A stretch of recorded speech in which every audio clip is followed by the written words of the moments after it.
Shown here are some of the tillers that were made by ROTOTILLER Incorporated in the same plant where in later years the Troy-Bilt horse would be made. First in line is a 1947 Roto-at-Home Gardener, ROTOTILLER's second attempt at a one-wheeled tiller for the homeowner.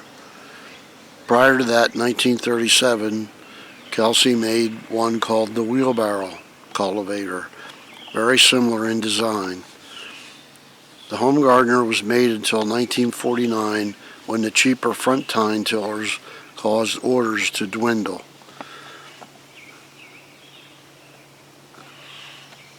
Next in line is a 1951 Roto-et Model T.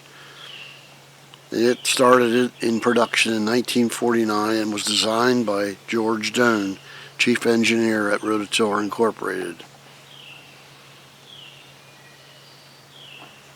Beside the T is a 1956 ROTOTILLER Model 2, which was introduced in 1952, featuring the lightning change front, a heavy front casting with a pin where all the attachments were installed.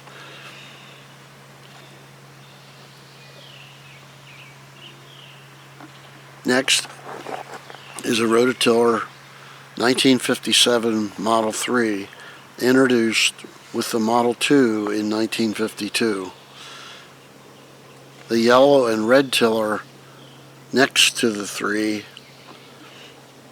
is a 1957 Model 2 with a Briggs & Stratton Model 8B all-aluminum motor, the first one for Briggs.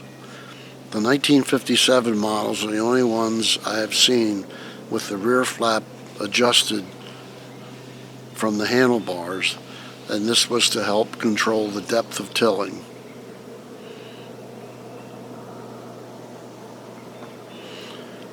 The Garden Girl next to the Model 2 was sold only to buying groups, chain stores, and hardware wholesalers. Dealers did not sell them. The buyer could have a private label and other colors on the machines he bought if he so desired. The Garden Girl sold for $79 in 1959.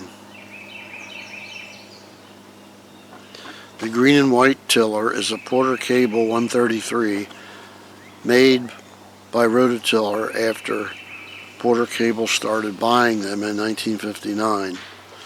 This one has some red paint under the green, indicating it is an early Porter Cable machine made during the time that they were acquiring them.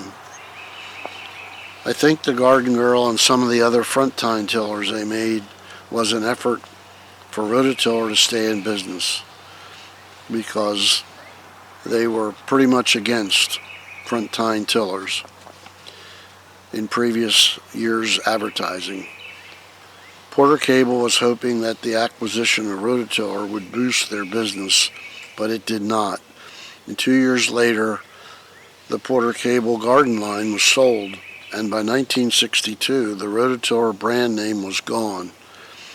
But in 1963, George Doan introduced the Trojan horse, later renamed Troy-Bilt. It is represented here by my 1982 Troy-Bilt horse. All these tillers were made in the same location in Troy, New York.